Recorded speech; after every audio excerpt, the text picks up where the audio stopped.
창세기 17장 1절부터 14절입니다. 같이 읽겠습니다. 아브라함의 99세 때에 여호와께서 아브라함에게 나타나서 그에게 이르시되 나는 전능한 하나님이라. 너는 내 앞에서 행하여 완전하라. 내가 내 언약을 너와 너 사이에 세워 너로 심히 번성케 하리라 하시니 아브라함이 엎드린데 하나님이 또 그에게 일러 가라사대 내가 너와 내 언약을 세우니 너는 열국의 아비가 될지라. 이제 후로는 내 이름을 아브라함이라 하지 아니하고 아브라함이라 하리니 이는 내가 너로 열국의 아비가 되게 함이니라.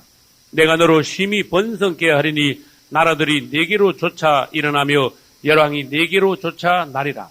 내가 내 언약을 나와 너와 내 대대 후손의 사이에 세워 영원한 언약을 삼고 너와 내 후손의 하나님이 되리라. 내가 너와 내 후손에게 너의 우거하는 이 땅 곧 가나안 일경으로 주어 영원한 기업이 되게 하고 나는 그들의 하나님이 되리라. 하나님이 또 아브라함에게 이르시되 그런즉 너는 내 언약을 지키고 내 후손도 대대로 지키라. 너희 중 남자는 다 할례를 받으라. 이것이 나와 너희와 너희 후손 사이에 지킬 내 언약이니라. 너희는 양피를 베어라. 이것이 나와 너희 사이의 언약의 표징이니라. 대대로 남자는 집에서 난 자나 혹 너희 자손이 아니요 이방 사람에게서 돈으로 산 자를 물원하고 난지 8일 만에 할례를 받을 것이라. 너희 집에서 난 자든지 너희 돈으로 산다든지 할례를 받아야 하리니 이에 내 언약이 너희 살에 있어 영원한 언약이 되려니와 할례를 받지 아니한 남자 곧 그 양피를 베지 아니한 자는 백성 중에서 끊어지리니 그가 내 언약을 배반하였음이니라. 아멘. 우린 창세기 17장을 계속 보기로 하겠습니다. 우리 앞 시간에 말씀드린 대로 하나님께서는 13년 만에 아브라함을 찾아오셨습니다. 우리가 살아있을 때, 특히 내 육신 자아가 팔팔 살아있을 때는 하나님께서 오실 수도 없고 나를 통하여 무언가 하실 수도 없습니다. 그러나 하나님께서 우리가 죽었을 때, 자아가 완전히 끝났을 때, 내 힘이 다 빠졌을 때 드디어 하나님은 우리에게 오시는 것을 알 수가 있습니다. 아브라함에게도 그랬고 모세에게도 그렇습니다. 오늘날 우리에게도 그렇습니다. 그래서 오셔서 하나님께서는 이제 그분 자신을 소개하십니다. 나는 전능한 하나님이라. 엘샤다이. 그래서 우리는 하나님의 이름이 이 시간에 잠시 성경에는 하나님이 이 이름이 여러 가지 이름이 있다는 것을 아시기 바랍니다. 여기서 이제 여호와 뭐 하는 식으로의 하나님의 이름만 보겠습니다. 하나님의 이름은 엘샤다이 말고도 뭐 엘로힘, 아도나이 뭐 이런 식으로 하나님의 이름이 있습니다만은 오늘 우리가 하나님의 이름을 보는 것 중에 여호와 뭐 하는 이름을 먼저 보겠습니다. 따라서 처음에 여호와 이레. 여호와 이레라는 말 들으셨지요? 그 다음에 따라하세요. 여호와 니시. 또 따라하세요. 여호와 라파. 또 따라하세요. 여호와 라아. 이건 다른 말로 여호와 로이도 됩니다. 같은 말입니다. 또 따라하세요. 여호와 삼마. 이 5가지만 중요한 거기 때문에 먼저 보기로 하겠습니다. 우리 하나님은 어떤 하나님이냐? 여호와 이레, 준비하시는 하나님. 할렐루야. 우리를 위하여 다 준비해 놓으셨대. 할렐루야. 하나님은 기도하면 뭐 그때 뭐 주십시오. 그래 좀 기다려봐. 좀 만들어 줄게. 그게 아니고 기도하면은 벌써 예전에 창세 이전에 다 만들어 놓으신 거 다 미리 아시고 다 준비해 놓은 것을 우리에게 주신 하나님이시다. 그래서 처녀들이요 신랑감이 어떻게 됐다? 다 하면 여호와 이레, 신랑감은 여호와 이레 그렇게 말하시라고 합니다. 그래서 기도할 때 이런 걸 알고 기도하셔야 돼요. 여호와 이레 하나님이시오 이렇게 말을 해줘야 돼요. 나를 위하여 신랑감을 예배하신 주님을 찬양합니다. 할렐루야. 그러나 나의 참 신랑은 우리 예수님이십니다. 이렇게 기도할 수 있어요. 그 다음 따라서 여호와 니시. 요건 그 문자 그대로 하면 나의 깃발이 되시는 하나님이신데 깃발이 뭐예요? 나를 이기게 하시는 하나님. 승리의 하나님. 할렐루야. 그리고 우리 하나님은요 하나님하고 뭔가 같이 하면 항상 원수를 이길 수 있다. 그래서 요서가 앞서가면은요, 백전백승이지요. 그래서 우리 하나님은 우리를 이기게 하시는 하나님이시다. 하나님이 빠지면은 우리는 백전백패야. 그 다음에 따라서 여호와 라파, 요거 치료하시는 하나님. 나는 너를 치료하는 하나님이라. 주님이 그렇게 말씀하셨어요. 그것을 원어, 히브리어 원어로 하면 여호와 라파 이렇게 됩니다. 그 다음에 여호와 라아, 이건 로이하고 같습니다. 이것은 나의 목자가 되시는 하나님. 할렐루야. 나의 목자가 되시는 하나님. 그 다음에 따라서 여호와 삼마. 이거 뭔지 아시는 분? 그렇죠. 여기까지가 아니고 여기까지는 에베네셀이에요. 여호와 삼마는 거기 계시는 하나님이에요. 거기가 어딘데? 아시는 분? 예? 거기 계시는 하나님이야. 거기라니. 거기 호렙산 꼭대기? 아닙니다. 여러분이 찾는 곳이면은 항상 거기 계시는 하나님. 할렐루야. 그래서 우리 하나님께서 무소부재하시다는 것하고 연결이 된다는 거 아시기 바랍니다. 어디든지 여러분이 주님을 찾을 때 주님은 이미 거기에 계시는 하나님이시다. 할렐루야. 이제 찾아오신 하나님께서는 아브라함에게 너는 내 앞에서 행하여 완전하라. 그래서 내 앞에서 행하지 않으면은 너는 불완전하게 되는 것이다. 다시 말해서 네 과거를 한번 돌이켜봐라. 네가 86세 때 한 그것은 절대로 내 앞에서 한 것이 아니다. 그래서 아까 숫자 뭐하고 어떻게 됐어요? 4 더하기 5, 5 손가락은 4 더하기 5다. 4는 너지만은 1은 나다. 특히 1은 손가락 중에서 무슨 손가락이다? 엄지손가락이다. 엄지손가락이 빠지면은 되는 것이 없다. 완전히 너무나 불완전하다. 그래서 하나님께서는 아브라함을 완전하게 하기 위하여 오신 하나님이라는 거. 우리 주님께서는 우리를 완전케 하시기 위하여 오신 주님이라는 거. 그래 오셔가지고 또 그냥 가시는 분이 아닙니다. 성경의 사복음서 읽어보면 예수님 만난 사람은요, 꼭 무슨 일이 벌어졌어. 할렐루야.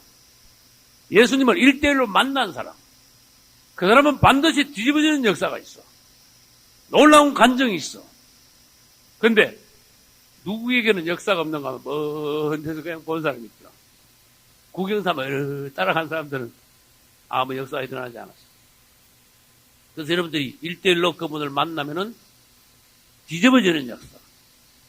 놀라운 어떤 축복이 시작되고 변화되고 깨어지고 새롭게 되고 간정이 있게 되는 거예요. 따라서 하나님과 만나라.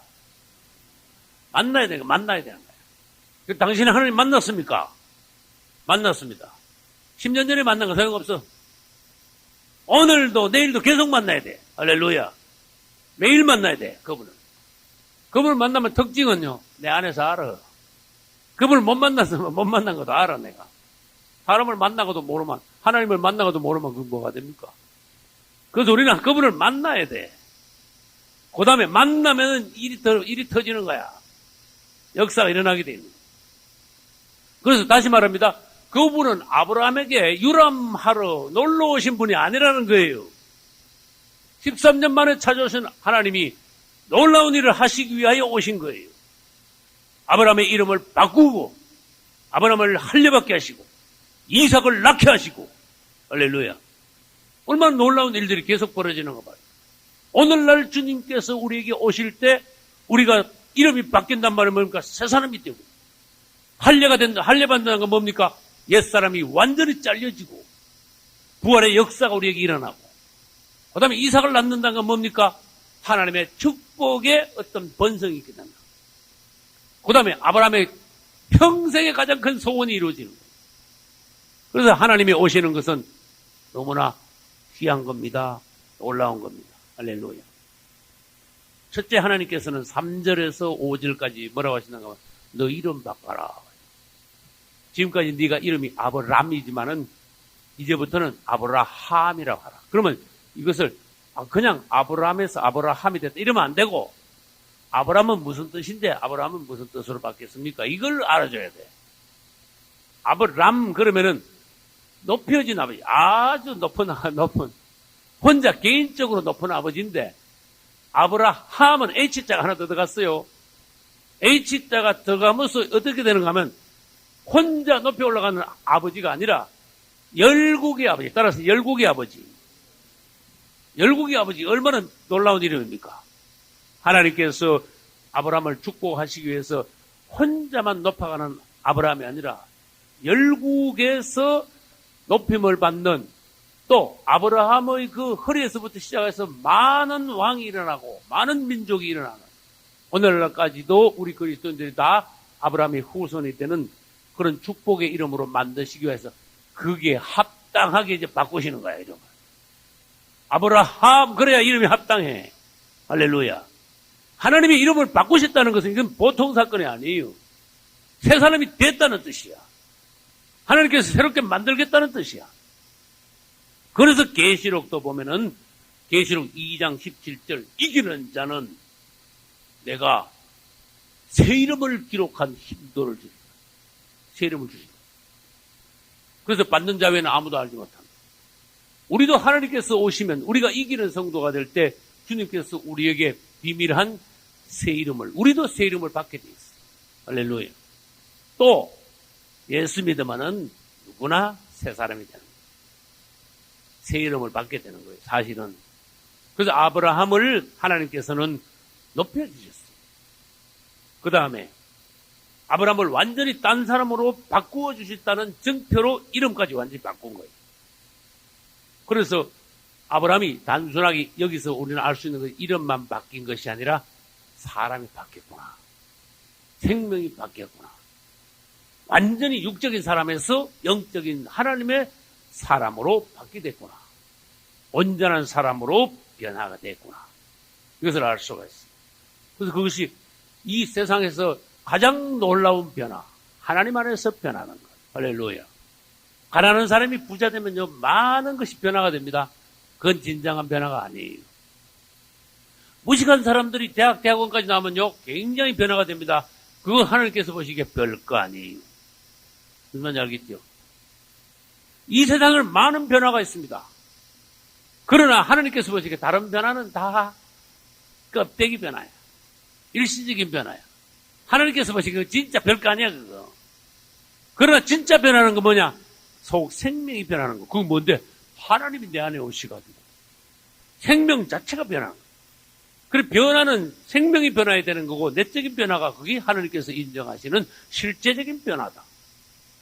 그것은 어떻게 이루어지는데요? 오늘날에는 물과 성령으로 거듭남으로써 실제적인 변화가 일어나요. 그래서 그것은 뭔데? 그리스도 안에 들어가야만 이루어지고, 그리스도께서 내 안에 들어오셔야만 이루어지지, 다른 방법은 안 돼.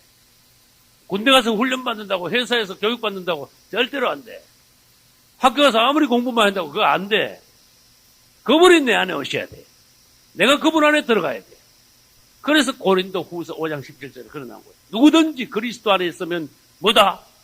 새로운 피조물이다. 야, 이거 여러분 깜짝 놀라고 펄펄 뛰어야 돼요.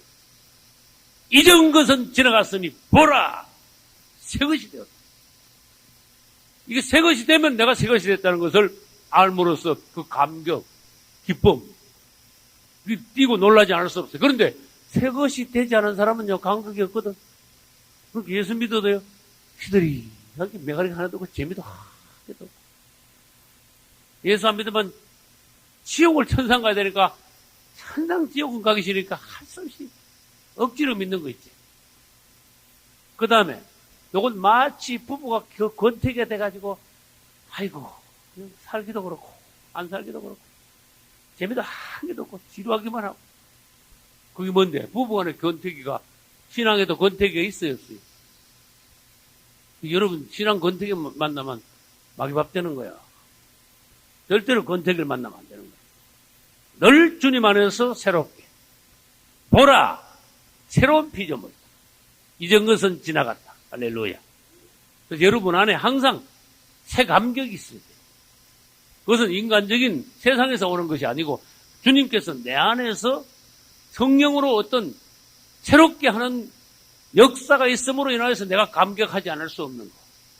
네. 그래서 여러분들이 하나님을 속일 수 없습니다. 여러분 안에서 새 기쁨이 일어나줘야 돼. 그 감격이 막 넘쳐줘야 되는 거예요. 여러분 통해서 옆에 사람이 막 같이 막 은혜를 안 받을 수 없도록 만들어줘야 돼. 그게 살아있는 그리스도인이에요. 할렐루야. 이제 성경에서 이름 바뀐 사람을 잠깐 보겠습니다. 아브라함이 뭐로 바뀌었어요? 아브라함으로 바뀌었고, 그리고 부인 사레는 뭘로 바뀌었어요? 사라로 바뀌었고, 그 다음에 또 누가 있어요? 야곱이 뭘로 바뀌었어요? 이스라엘로 바뀌고, 사울이 뭘로 바뀌었어요? 바울이 됐어요. 근데 사실 베드로도요 바뀐 이름입니다. 예수님 만나기 전에 베드로였습니까? 예수님 만나기 전에 베드로가 아니었어요. 예수님 만나고 난 뒤부터 예수님이 이름을 정했어요. 너는 베드로라. 그래서 성경에는요 베드로 말할 때 사실 이 사람 이름은 뭐다? 처음에 시몬이니까 시몬 베드로라. 그래서 시몬이 베드로가 됐어요. 이게 변화된 이 이름이 바뀐 이 자체는 단순하게 이름을 바꿨다고 생각하면 안 됩니다. 이 사람들이 하나님에 의하여서 완전히 새 사람이 됐다는 걸 여러분이 아셔야 됩니다. 그래서 이런 거를 볼 때 우리도 아브라함같이 돼야 되고 우리도 사라같이 이스라엘같이 바울같이 베드로같이 실제적으로 변화받는 우리 자신이 돼야 된다는 것을 열망이 있어야 돼요. 그래서 실제적으로 여러분들이 변화가 돼야 돼요. 할렐루야. 그럼 질문합니다. 사레가 사라로 바뀌었는데 사레는 또 무슨 뜻이고 사라는 무슨 뜻이에요? 높은 어머니고 열국의 어머니인가? 사레는 나의 공주라 뜻이야. 네?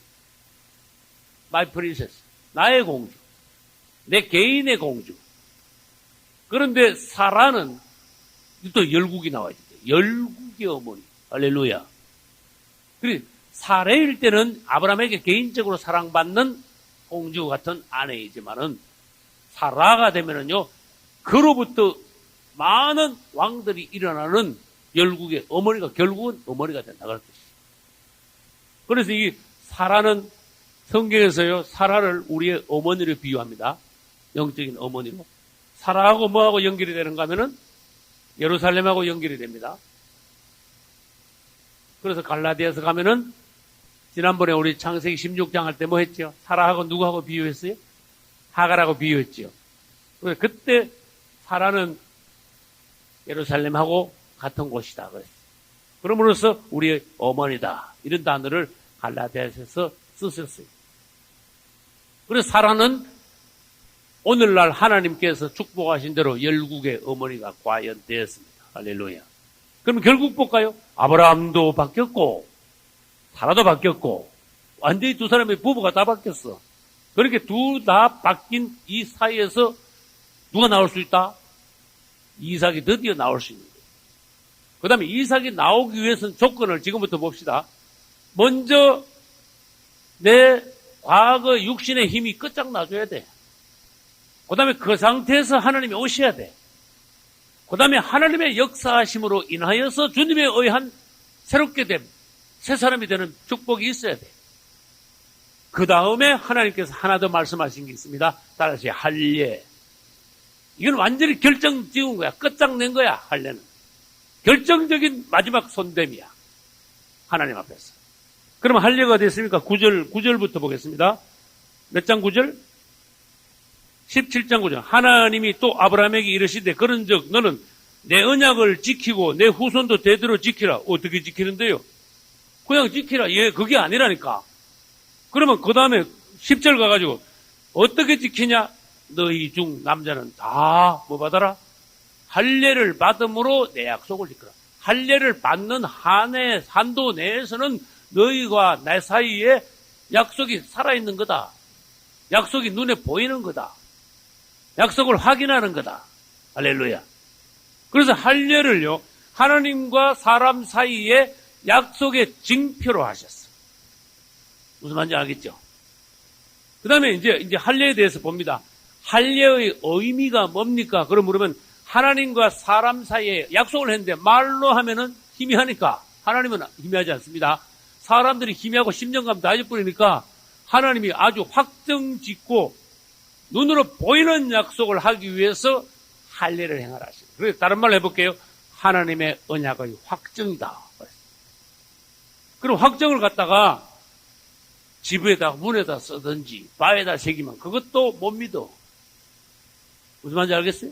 바위도 날아갈 수가 있고 집에 문 세우면 그것도 지워질 수가 있어요. 그래서 하나님께서 변하지 않는 약속, 죽을 때까지 안 잊어버리는 약속으로 이 약속을 어디다 새겨? 네 몸에다 새겨. 그래서 네 살에다가 하나님의 약속을 아주 새겨버려요. 그래서 하나님의 약속을 우리 살에다 새기라는 게 13절에 있어요. 13절 봅시다.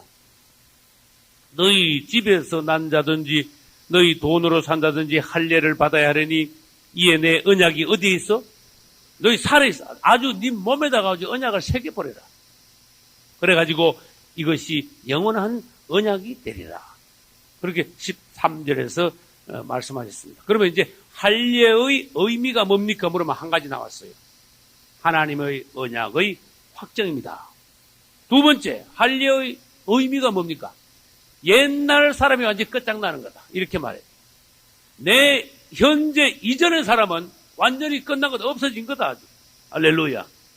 옛사람, 다른 말로 해서 육신이 잘려나가서 새 사람이 되는 것을 말합니다. 그럼 질문합니다. 할례를 행할 때 잘라라 그러는데 뭘 잘라요? 뭘로 잘라야 돼요? 바위로 자릅니까? 따라서 돌칼, 요 의미가 있어요. 돌칼을 바로 예수 그리스도예요. 따라서 예수님은 돌이다. 돌칼은 예수님의 어떤 성령의 역사하심이에요. 예수님은 성경에 굉장히 여러 군데 돌로 비유됐습니다.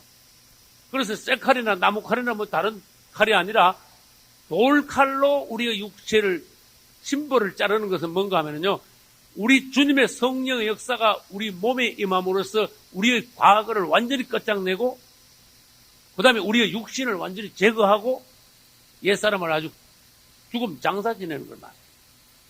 그래서 이 할례의 의미가 하나님 앞에서는 굉장히 중요해요. 그래서 아브라함이 할례를 딱 받음으로써 하나님께서는 뭘 인정하시는가 하면 과거가 완전히 끝난 걸로 인정하시죠. 할렐루야. 그래서 약속이면서도 과거를 끝내는 거예요. 그래서 돌칼의 의미를 여러분들이 잘 아시기 바랍니다. 그래서 할례는 뭐다? 육신의 몸을 벗어버리는 거다. 그래서 골로새서에 보면은 할례 이 부분을 다시 말씀하고 계십니다. 골로새서 2장을 한번 찾아보겠습니다. 325페이지. 신약성경 325페이지. 골로새서 2장 11절, 12절. 제가 읽습니다. 또 그 안에서 너희가 손으로 하지 아니한 할례를 받았으니 곧, 그 다음에 뭐 말씀이 있어요? 육적 몸을 벗는 것. 여기다 밑줄 쳤어요.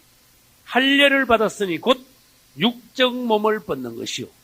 그리고 육신이 완전히 끝내버려요. 육신이 옷이라면 그걸 아주 벗어내 던지는 것이 할례다. 곧 그것은 다른 말로 하면 그리스도의 할례다. 왜 그리스도라는 단어가 여기 왔을까요? 돌칼로 베니까 그분이 우리 자신을 잘라내신 거다. 그분의 성령의 능력으로, 성령의 돌칼로 우리의 옛사람, 우리의 육신을 잘라내니까 그리스도의 할례다. 이렇게 말씀합니다. 창세기 16장에서 아브라함은 육신을, 남은 힘을 사용했습니다. 그런데 하나님께서 창세기 17장 와가지고 육신을 너 완전히 잘라내라. 그러므로써 너 육신은 끝나고 네 과거는 하나님 앞에서 완전히 죽음 장사 지낸 것을 의미하고 실제로 그렇게 된다. 그래서 네 과거가 완전히 끝나고 너 옛사람이 죽음 장사 지내야 내가 그 다음에 네 안에서 역사할 수 있다. 할렐루야. 그래서 이제 할례를 행하게 하신 거예요. 창세기 16장에서는 아브라함의 육신이 남아있었고, 창세기 17장에서는 아브라함의 육신이 할례받음으로 잘려나갔어요. 끝장났어요. 그 다음에 세 번째, 할례의 의미가 뭡니까? 할례는 아브라함이 하나님을 믿어가지고 의롭게 된 것을 도장을 찍은 거야. 무슨 말인지 아셔야 돼요? 우리가 하나님을 믿으면 하나님은 우리를 의롭다고 하십니다. 구약에도 의가 있고 신약에도 의가 있어요. 구약의 의는 할례 받음으로써 의를 도장을 찍었고, 신약의 의는, 신약에는 할례가 없습니다. 우리 그리스도인들, 교인들은, 우리 오늘날 그리스도인들은 할례를 받지 않습니다. 그 대신 뭐 받아요? 세례나 침례를 받습니다. 그래서 믿음의 표를 구약에서는 할례로 받았고 신약에서는 세례나 침례로 받는 거예요. 그래서 베드로서에 가면은 무슨 말씀이 있는가 하면은 세례를 곧 구원의 표다 이래놨어요. 그건 베드로서 가서 여러분들이 찾아서 공부하시기 바랍니다. 그래서 이제 이 세 번째 할례의 의미가 뭐냐? 믿음에 의한 하나님 앞에서 의롭게 됨의 표시다.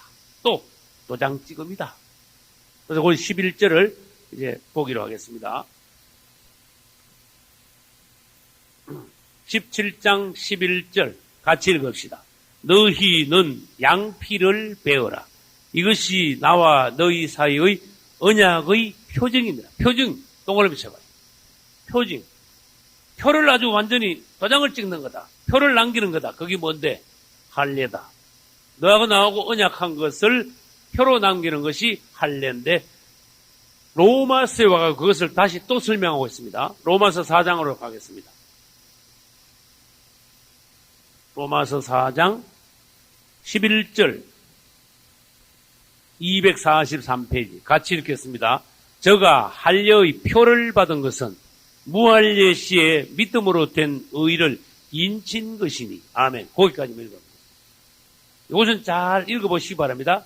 할례는 표입니다. 그런데 언제 받았어요? 할례 받지 않았을 때, 할례 받기 전에 믿은 것을, 하나님을 믿은 것을 표로 남기기 위해서, 믿고 난 뒤에 의롭게 된 것을 징표로 남기기 위하여 도장을 친 것 같은 것이 바로 할례다. 이런 설명을 로마서 4장 11절에서 했어요. 그것이 오늘날은 이제 침례나 세례의 의미로 바꾸어서 생각하셔야 됩니다. 그래서 이전에 구약시대 때는 하나님을 믿고 할례를 받았고 오늘날에는 예수 그리스도를 믿고 뭘 받아요? 세례를 받고. 그래서 마가복음 16장 16절이 그래서 나온 거예요. 마가복음 16장 16절 믿고 뭐 받는 사람은? 세례를 받는 사람은 뭘 얻을 것이요? 구원 얻을 것이요. 할렐루야.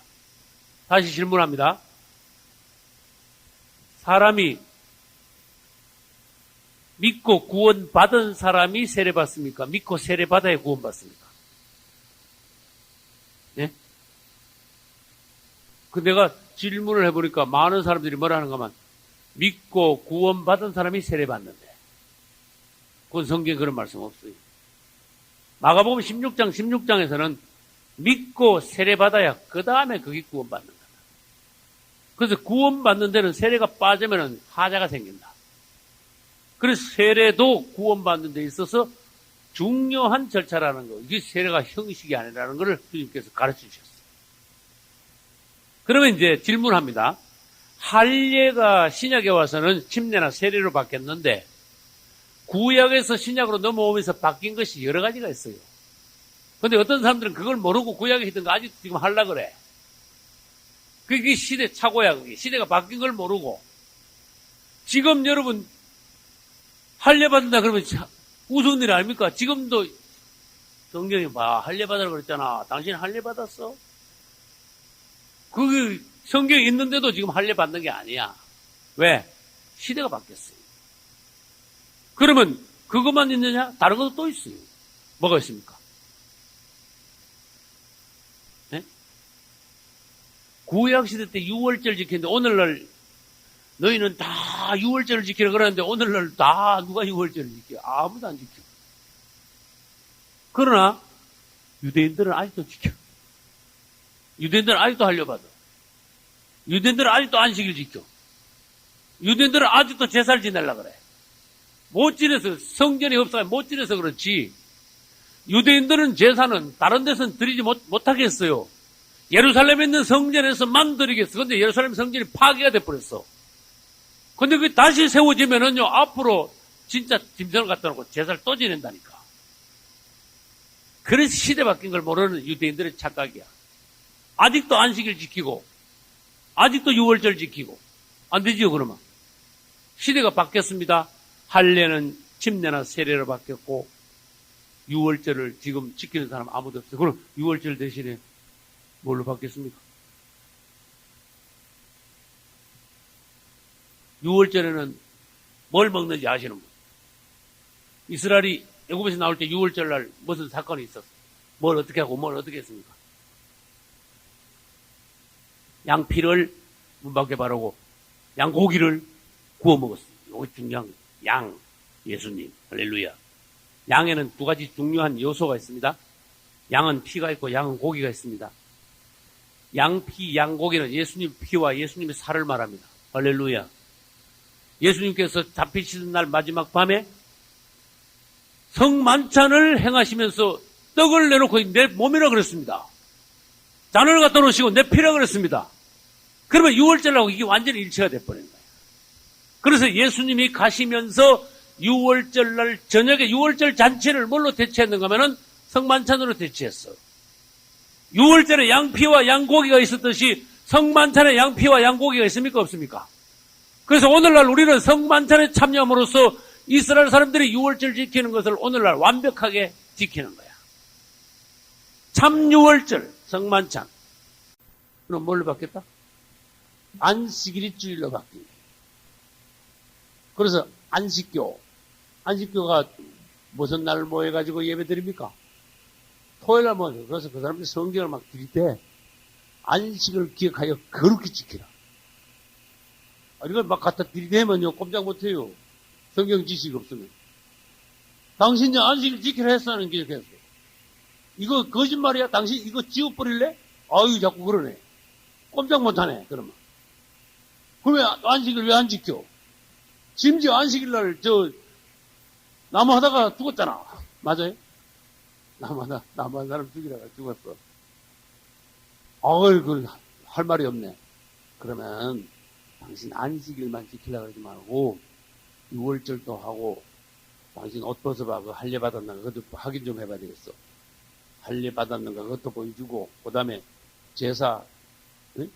사실은, 구약시대 때는요, 율법이라는 게 안식일만 지키는 한 가지가 있는 게 아니라 매일 비제사를 드려야 돼. 짐승을 잡아가지고. 당신 매일 제사 드리나? 유월절 하냐? 할례 받았냐? 그리고 안식일 지키냐? 왜 저 수만 가지, 수천 가지 놔두고 한 가지 딱 안식일만 왜 토요일 날 지키라 그러냐? 그거 당신은 엉터리다, 완전히. 무슨 말인지 알겠지? 안식일 지키는 것은 따라서 유대교다. 구약의 유대교. 그 시대가 지금 어떻게 됐다? 새 시대다. 대치되었다. 따라서 대치되었다. 다른 걸로 대체한 거예요. 안식일을 주일로 대체한 거고. 그 다음에 뭐예요? 할례를 집례로 대체한 거고. 또 뭐라 그랬죠, 아까? 유월절을 성만찬으로 대체한 거고. 할렐루야. 그래서 대체한 시대가 바뀌었다는 걸 알아야지. 아직도 구약에 매여 있으면 그 사람은요, 율법 지키가 구원받으려고 그래. 그러대 뿌리. 그래서 시대가 바뀐 것을 모르는 유대교인들이 초대교회 시대 때 새로 믿는 그리스도인들 뒤에 따라다니면서 당신들 성경 읽었나? 그래, 읽어봤다. 성경에 할례받으라는 말 있냐, 없냐? 있다. 당신 할례받았나? 안 받았다. 당신 안 받았으면 구원 못 받는다. 이래버렸어. 그랬어요, 안 그랬어요? 그게 어디 있습니까? 사도행전에 그 말이에요. 그래서 완전히 오늘날에도 시대 착오적인 사고방식을 가지고 신앙생활을 하는 사람들. 율법하고 지금 복음하고 뒤태 섞여가지고 막 신앙생활을 하고 시대를 못 벗어난 사람들. 이게 온전한 구원이 되겠느냐? 그런 뜻이. 지금 이 시대는 오직 예수. 따라서 오직 예수. 예수 그리스도 그분을 믿음으로, 그분의 이름으로, 그분이 성령 안에서 행함으로. 그래서 모든 것이 바뀌었으므로 가장 시원하게 나온 사람이요, 세례 요한이야. 세례 요한이 그럼 멋있어. 제사장의 아들로서 제사장 역할을 하지 않고 나서 조금 있다가 바로 제사장 체계, 그 제사장 세계 있죠. 유대교 세계 있죠. 그 하나님께서 보시기에 그 아주 다썩은 그 고리탐을 한 그 예루살렘 있죠. 그 죽은 종교 유대교의 그 쓸데없는 건물 그 성전 있죠. 거기서 나와버렸어. 할렐루야. 세례 요한이 그 유대교에서 나온 그 분명한 시대의 변화, 시대의 전환, 하나님께서 쓰시고자 하는 종을 그 타락한 쓸 수 없는 종에서 빼내신 이 사실을 누가 오늘날 아냐. 이게 중요합니다. 그래서 죄송합니다. 오늘날에도 참종들은 이 기독교에서 나와야 된다. 기독교라는 것은 이미 구약시대 유대교화했다. 기독교가 사람을 구원시킬 수 없는 지경이 나와요. 기독교가 구원시키는 게 아니야, 사람은. 교가 구원시키는 게 아니야. 심지어 장로교, 감리교가 사람 구원시키는 게 아니야. 어디 가가지고 장로교 말하고, 감리교 말하고, 오순절 이야기하고 그러면 안 돼. 따라서 오직 예수. 우리는 교로 구원받는 게 아니야. 예수로 구원받는 거야. 근데 자꾸 시대가 갈수록 어떻게 됩니까? 이 틀에, 기독교라는 어떤 죽은 종교 틀 안에 사람들을 매뿌려요. 주님께서 보시기에 마지막 때 가면은요, 예수님 초림하시기 직전에 세례요한을 불러내신 것 같이 재림하시기 직전에 이 땅에서 알곡들, 정말로 이기는 자들, 하나님께서 이 기독교에서 불러내실 때가 있답니다. 그들이 하나님의 주님의 다시 오심을 예배하는 이 시대에 이기는 자들이 되는 거예요. 할렐루야. 그래서 여러분들이 귀가 열림으로, 눈이 열림으로, 심령이 열림으로 주님의 어떤 경륜을 보셔야 돼요. 주님의 어떤 계획에 발맞출 수 있어야 돼요. 오늘 이 시대가 어떤 시대인가 분별력이 있어야 돼요. 하나님의 안목이 있어줘야 되는 거예요. 그래야 이 시대의 주의 종이야. 그냥 고리타분한 썩은 전통, 사람을 구원시킬 수 없는 죽어가는 기독교의 그 틀, 옛날부터 져줘온 그거 있죠. 그 다음에 우물 안에 있는 거, 그거 그냥 그래가 나가가지고 주의종이 못돼. 살아있는 주의종. 이단 소리를 듣더라도 기독교에서 나와서 하나님께서 참 쓰실 수 있는 그런 종이 되셔요. 할렐루야. 그래서 기독교가요, 아주 교세가 막 크게 되고, 교회가 막 크게 되고, 겉으로 보긴요, 아주 무게가 호흡이 다 잡고 그럽니다. 굉장히 걸음하고 막, 동경받는 거 그래, 막, 부러움을 사고 그래. 그러나 하나님께서 보시기엔요, 그 뒤에 맥스공기 너무 많다. 그래서 시대의 선구자, 그리스도의 선구자. 아주 구약을 신약으로 아주 바꿔놓은 종. 예. 그러기 위해서 주님은 종이 필요합니다. 그 주님의 그 계획을 아는, 주님의 경륜을 바로 보는, 그래서 주님의 그 열망이 같은 열망을 품고 있는 그런 종. 그리고 완전히 순교의 영을 가진 그런 종. 그런 종을 이제 주님이 오시기 전에 찾으시는 거예요. 그러나 예를 들어서 이 땅에 종들이 10만 명 있으면요, 대부분이 그냥 이 현재 기독교에 그냥 젖어가지고 그냥 그 패턴 있죠. 그 사상, 그 흐름, 그 분위기, 그 격식, 그 형식. 빠져가지고 그냥 흘러가는 거야. 그래서 눈이 있다면은 들어서 이 시대의 기독교의 실상을 보라. 하나님의 눈으로 이 기독교의 실상을 본다면요, 울지 않을 수가 없다는 거야. 그런 종이 앞으로 정말 쓰임을 받을 수 있어요. 예, 이 시대에 그런 종이 필요합니다. 때를 따라. 이때 지금 이 시대의 양식은 어떤 양식이 필요해요? 때를 따라 나눠줄 자가 누구냐?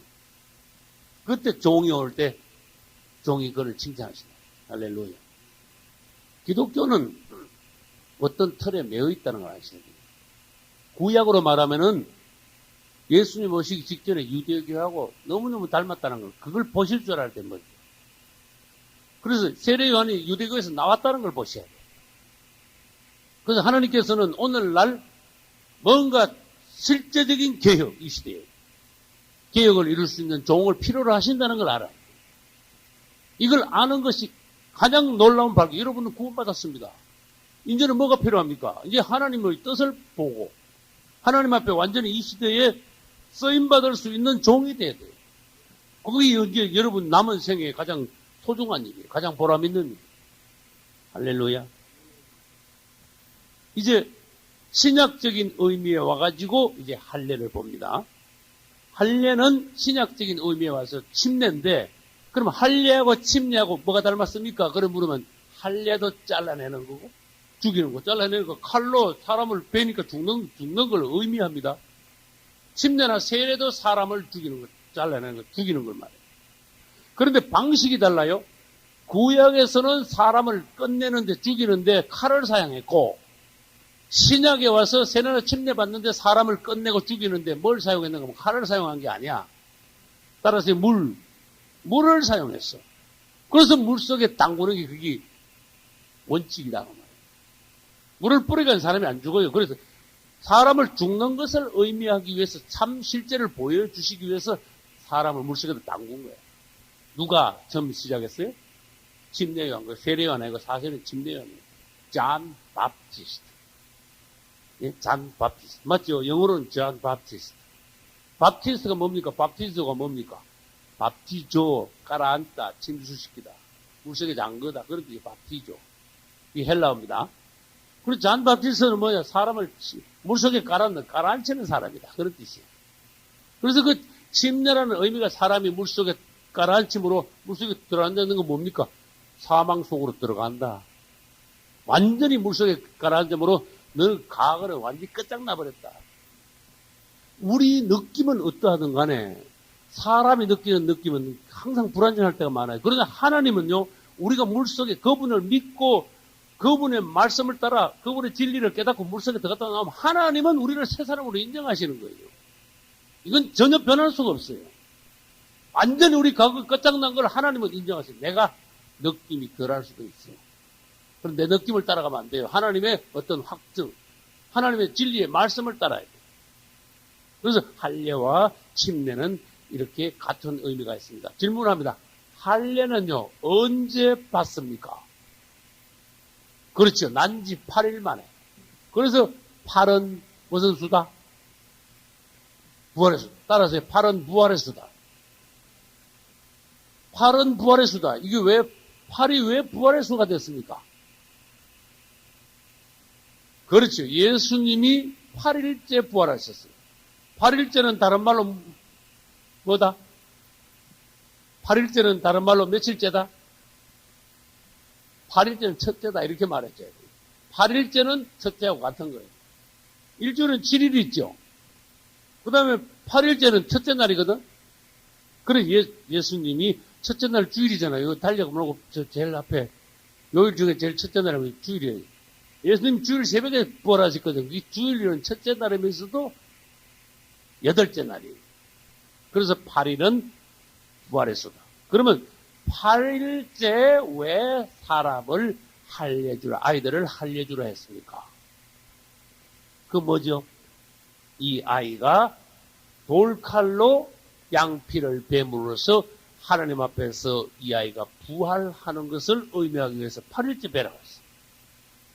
또 한 가지 이제 다른 예담을 한다면은 7일째 잘못 계산해서 7일째 베면요. 우리말로 아잡어. 우리말로 모르고 깜빡해가지고 9일째 베면요. 그것도 아잡어. 무슨 말인지 알겠어요? 8일째 딱 베야지 7일째나 9일째 베면요. 피가 멎질 않아요. 계속 나와 피가. 잡는다니까. 그 다음에 고통이 그만큼 더 크다니까. 하나님이 희한하게 만들어 놨어요. 딱 8일째는요. 딱 자르면은 피가 쬐끔 나다가 수돌이야. 할렐루야. 이런 점을 우리가 보고 주님을 찬양해야 돼요. 할렐루야. 우리는 이제 할례의 의미에 대해서 지금 보고 있습니다. 할례를 만약에 받지 않으면은 하나님의 언약을 배반한 것이고 하나님의 백성 중에서 끊어진다. 이렇게 말했어요. 몇 절에? 몇 절? 14절. 그래, 할례를 안 받으면 아무튼 다른 말로 해볼게요. 하나님 백성 아니야. 그랬어요. 이건 쉽게 말해서 할례 안 받으면 너 구원 못 받아. 구약 시대 때의 구원은요, 할례 받는 거야. 그래서 지금은 안 그래. 그래서 구약 시대 때는 할례가 아까 뭐라 그랬죠? 아브라함이 하나님을 믿어서 의롭게 됐는데, 의롭게 된 것에 말로 하는 게 아니라 징표를 남기기 위해서 그걸 할례로 받아가지고, 하나님 앞에서 의롭게 된 표가 내 몸에 있게 하신 것이 할례란 말이에요. 그래서 오늘날 신약에 와서는 의롭게 된 표를 뭘로 받느냐? 침례를 받는다. 그래서 이렇게 침례 받는 건 뭔가? 내가 예수님을 확실히 믿는다는 것을 표로 남기는 것이 침례의 세례이므로 그것은 다른 말로 해서 구원의 표예요. 할렐루야. 의롭게 된 표예요. 그래서 만약에 할례를 안 받으면 자동적으로 뭡니까? 하나님의 백성이 아닌 거야. 그래서 주님께서 17장 14절에서 뭐라고 말씀하셨어요? 할례를 받지 않는 사람은 내 백성 중에서 끊어지리니 그가 내 언약을 어떻게 했습니다? 내반한 거다. 그래서 우리는 오늘날 세례나 침례가 얼마나 중요하다는 것을, 세례나 침례는 형식이 아니라는 것을 여러분들이 아셔야 됩니다.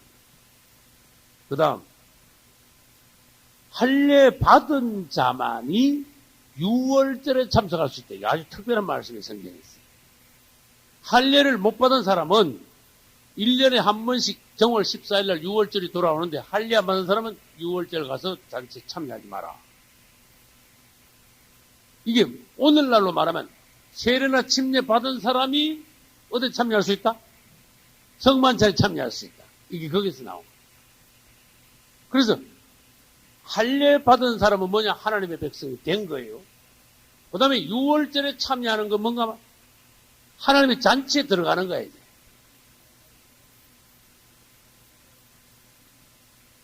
아닙니다. 그래서 성찬식 할 때 뭐라 하는가 하면 세례 침례 받지 않은 사람들은 성찬을 받지 마십시오. 다시 말해서 구경만 하시고 당신도 성찬에 참석하기 위하여 빨리 예수 믿고 세례 침례 받으시오. 그런 뜻이에요. 그래서 상식적으로 생각해봐요. 예수도 침례 세례 안 받았단 말은 아직 그 사람이 확실히 예수 안 믿는다는 뜻이거든. 예수 안 믿는 사람이 성찬 참석해 그걸 먹고 마시고 아무 소용이 없는 거야. 오히려 그 사람에게 누가 되는 거야. 그래서 성경에는 고린도서에 무슨 말씀까지 있는가 하면은 성찬 잘못 참석하면 죄를 먹고 마시는 것이다. 이런 말씀까지 있는 거야. 그래서 할례 받은 사람만 6월절에 참여한다.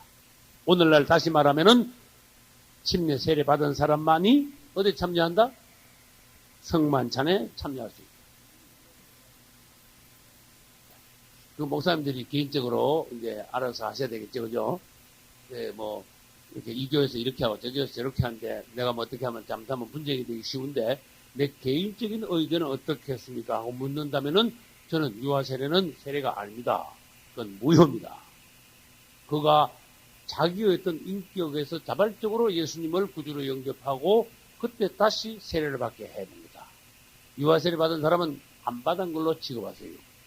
또 유아 세례는 캐토릭에서 들어온 잘못된 겁니다. 저는 그렇게 말하고 싶어요. 그렇게 다시 말해서 유아 세례는 아무것도 아니야. 말하자면 유아 세례 자꾸 받고 뭐 하고 그러면 자꾸 우리는 기독교가 캐토릭을 자꾸 따라가는 거예요. 그래서 캐토릭이 뒤에서 웃는 거예요. 너들 안만 그래봐야 다 우리 하는 것들 다 따라하고 있잖아. 그래서 성경에 없는 건 하지 말라고. 성경에 절대로 유아 세례가 없어요. 성경에 없는 걸 뭐 만들어내가 하냐. 그래서 우리는 무엇이든지 성경적으로 한다. 그러기 위해서는 유아 세례를 성경에 유아 세례가 있는데 하지 말라고 하면 큰 이단이 됩니다.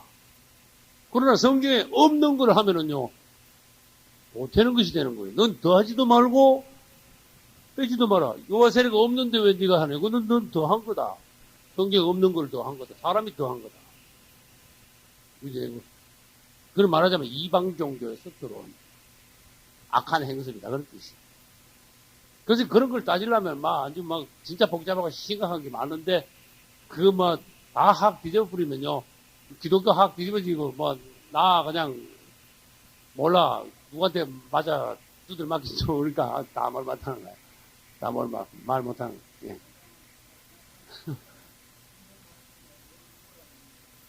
성경에 없는 걸 하지 말자 이래야 돼. 기준이 아주 뚜렷해야 됩니다. 그죠? 난 성경에 없는 걸 난 할 수 없습니다. 얼마나 주님 보시기에 명쾌합니까? 그죠?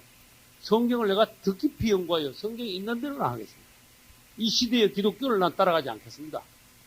이 하나님께서 그런 사람을 이 시대에 쓰실 수 있는 거예요. 지조가 있는 사람. 할렐루야. 신약의 할례는 이제는 영적인 할례를 받아요. 무슨 말인지 이해갑니까? 그래서 로마서 2장 28, 9절에는 표면적 유대인, 이면적 유대인 이 말씀을 하셨어.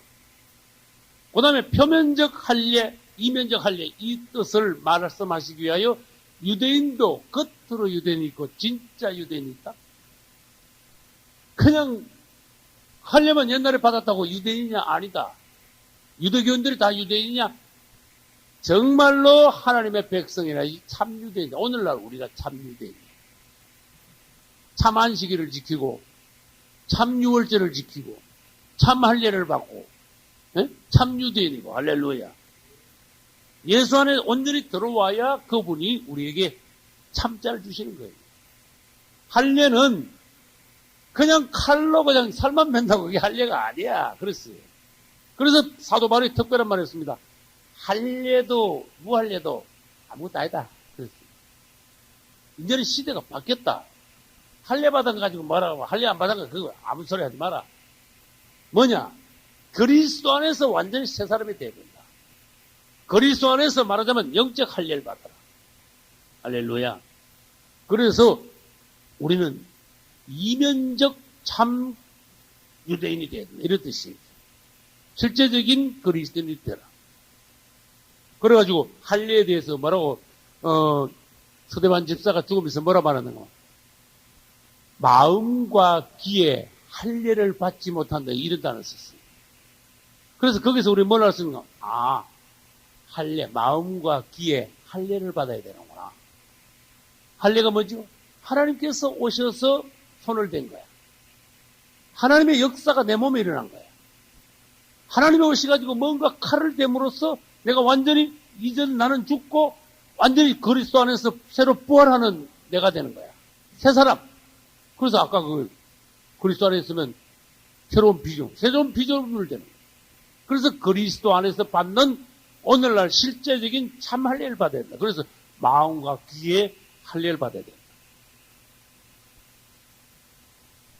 어떤 잘못된 어떤 행위 문제가 아닙니다. 우리 인격 존재를 말합니다. 옛사람이 잘려나가는 거 말하지. 행동을, 나쁜 행동 하다가 좋은 이런 차원이 아닙니다. 예. 그렇죠. 예. 옛사람을 완전히 끝장내는 거예요. 그래서 우리는 하나님 안에, 주님 안에 들어가면 옛사람이 끝장나는 역사가 일어난다니까. 그렇죠. 예. 유턴을 해가지고, 유턴만 해가지고 끝나는 게 아니라, 완전히 하나님의 손 안에 들어가가지고, 주님이 나를 만지고 끝장내므로 성령의 역사를 통해서 완전히 새 사람이다. 예. 그래서 물과 성령으로 거듭난 역사, 그것은 오늘날로 말하면 참 할례와 같은 거예요. 그래서 할례는 뭐하고 같다 그러죠? 침례하고 같다 그랬죠. 그 침례가 바로 물로 거듭나는 겁니다. 예, 그렇죠. 어떤 행위만 이야기하는 게 아니라 나의 어떤 전 존재가 완전히 바뀌는 거예요. 죽음 장사 지내고 그 다음에 주님 안에서 부활하는 거예요. 할렐루야. 그런데 2000년 전에 유대교회는요, 그 할례가 전부 다 그 타락해가지고 쓸데없는 할례가 죽은 할례가 됐어요. 따라서 죽은 할례. 그 할례 받았다고 폼만 잡았지 아무 쓸데없는 할례. 그래서 질문합니다. 예수님 당시에 바리새인들, 유대교인들이 할례 다 받았습니까? 안 받았습니까? 다 받았죠. 근데 바리새인들이 다 구원 받았습니까? 구원 못 받았습니까? 할례는 멀쩡하게 받고요. 구원받은 사람이 1000명 중에 1명이 있을까 말까, 바리새인들 중에. 너무너무 구원이 없었어. 할례를 받고도 구원이 없었어. 그러니까 그 할례는 죽은 할례야. 그래서 2000년 전에 그 상황을 내가 말씀드릴게요. 나는 하나님 백성이야. 나 할례 받았어. 안식일 잘 지키고 내가 율법을 지키고 응? 구제도 하고 성경도 알고 막 폼을 얼마나 잡는지. 근데 하나님께서 보시기에 그 중심이 전혀 사람이 변화 안 됐고 껍데기로 나 할례 받았대. 껍데기로 꼬치만 그냥 잘랐다고 폼만 잡고 있어. 하나님의 백성이 이래 택함 받았대. 그걸로써 그 사람들이 완전히 착각을 일으킨 거야. 주님이 실제로 오셨는데 눈이 완전히 멀었어. 완전히 마귀 눈을 가지고 있어. 주님인 줄 몰랐어. 주님을 배반하고 계속 따라다니며 괴롭히다가 마침내 우리 주님을 죽여버렸어. 그 무슨 할례 받은, 그 무슨 할례. 눈에 할례를 못 받았어. 꼬치에는 할례 받았는데 마음과 귀에 눈에 할례가 없어. 안 보여. 마귀 눈이야. 거울이 안 보여. 심지어 2000년 전에 귀신 들린 사람이요. 예수님을 보더니 깜짝 놀라가지고 팍 엎드려 맞습니까? 귀신 들린 사람도 예수님을 알아보더라. 지극히 높으신 하나님의 아들 예수요. 할렐루야. 그런데 바리새인들이 할례받았다 해놓고는 예수님 누군지 몰라 죽여버렸어. 그게 무슨 종교인들이냐. 그래서 우리는 오늘날 마음과 귀에 할례받지 못하고 내가 예수 믿는다. 응? 형식적으로 뭐든지 하고 착각을 일으키고 잘 믿는다. 뭐 어떻다. 난 택함받았다. 말만 실제로 변화받지 못하고 실제로 거듭나지 못한 하나님께서 보시기에 엉터리인 사람들이 너무 많다는 거예요. 그래서 우리는 2000년 전에 그 바리새인들의 모습을 오늘날 그대로 대비해야 돼요. 그대로 비교해야 돼요. 나는 오늘날 현대 바리새인이 아닌가? 요거를 여러분들이 보실 줄 알아요. 할렐루야. 유대교인들은요, 전부 다 그냥 엉터리 할례당이야. 따라서 할례당. 그래서 할례당이라는 말이 있어. 이 당자가 왜 있을까? 당. 한자로 써볼게요.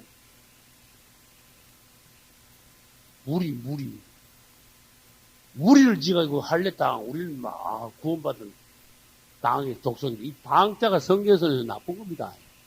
따라서 니골라 당. 굉장히 나쁜 거예요. 또 따라서 고라당. 굉장히 나쁜 거예요. 할례당. 할례받았다고 폼만 잡고 외식적으로 하나님 앞에서 사람 앞에서 교만한 거 착각하고 있는 거. 그래서 사도 바울을 따라다니면서 정말로 고통주고 애먹인 게 전부 할례당이야. 이해갑니까? 사도 바울이 이 할례당들한테 애를 그렇게 먹은 거야. 고통을 당한 거야. 할례당들이 사도 바울을 막 살기가 등등하게 막 죽이려고 계속 따라다니다가 실제로 한 번 죽였어. 근데 다시 깨어났어. 할렐루야. 그래서 성경에 여러 군데 보면요, 엉터리 할례당들이 많다. 그 디도스 한번 찾아봅시다. 디도스. 디도스가 어디 있는지 압니까? 1장 10절 348페이지 1장 10절 같이 읽읍시다. 복종치 아니하고 헛된 말을 하며 속이는 자가 많은 중 특별히 뭐 가운데 심하다? 할례당 가운데 특별히 하나님 말씀에 복종하지 않고 헛된 말, 이건 거짓된 백성들을 속이는 자가 많은데 할례당 가운데는 되게 많다. 특별히. 그러면 거기다가 또 여러분들이 토를 달아야 돼. 오늘날에도 할례당이 되게 많다. 그랬어요. 오늘날 기독교 안에도 할례당이 너무 많다. 무슨 알겠죠? 이렇게 영적인 눈으로 보면 당을 지어가지고 아주 기독교 안에서요 굉장히 그 아주 삼엄한 당을 지어가지고 저희 왕국, 저희 아성을 이루어가지고 지가 왕노릇하고 탁 가져와 기득권 세력 끝이 해가지고 하나님 앞에서 꼭 2000년 전에 바리새인들 같이 버티고 있는 오늘날 신약의 현대 할례당들이 너무 많다니까. 그걸 보실 수 있어요. 빌립보서 3장 보겠습니다. 빌립보서 3장 2절 320페이지 같이 읽읍시다. 개들을 삼가고 행악하는 자들을 삼가고 손할례당을 삼가라. 아멘. 손할례당 밑줄 쳐봐요. 뭘 삼가라고요?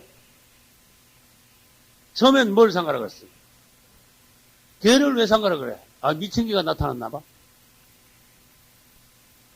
개를 삼가라. 개 밑줄 쳐봐요.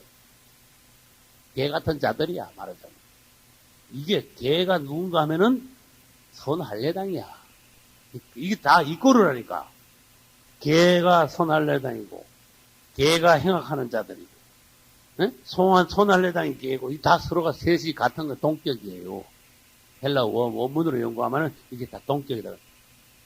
그럼 개는 뭐냐? 개 같은 자들. 그럼 왜 사람을 개에다 비유했냐? 개의 특징이 뭔데? 더럽다. 영적으로 굉장히 더럽다는 뜻이에요. 하나님 앞에서 전혀 깨끗하게 되지 않았다. 아주 하나님 보시기에 혐오스러운 자들, 개 같은 자들, 그런 뜻입니다. 그래서 개들을 삼거라. 그들은 행악한다. 손할례당들이 그렇다. 그런 뜻이야, 이게 지금. 그래서 이 손할례당이, 저는요, 이 손할례당이 안 풀어지더라고. 이 할례당이라고 하지. 왜 또 손자가 왜 붙었는가. 이 사람을 괴롭히더라고. 손자가. 성경을 연구하면 이런 데서 애를 먹을 때가 있어. 이 손이 여기 뭐 손 빨리 읽어야 되냐. 손, 이게 읽어야 되냐. 이 핸드, 손이냐. 사람 손가락이 달린 손이냐. 안 그러면 손해본다는 손이냐. 아시는 분? 그때 우리가 뭘 찾아야 되는가 하면 원문을 찾아야 되고, 두 번째, 한자 성경을 찾아야 돼요. 무슨 말 알겠죠? 한자 성경을 찾으니까 이 손자가, 요 손자가 뭔가 하면은요, 잘라낸다, 손해본다, 뭐 이런 거 있죠? 손실이 있다, 뭐 이런 거. 이 할례는요, 잘라내는 거야. 그요, 잘라냈다는 것만 자랑하는 것들, 할례당들.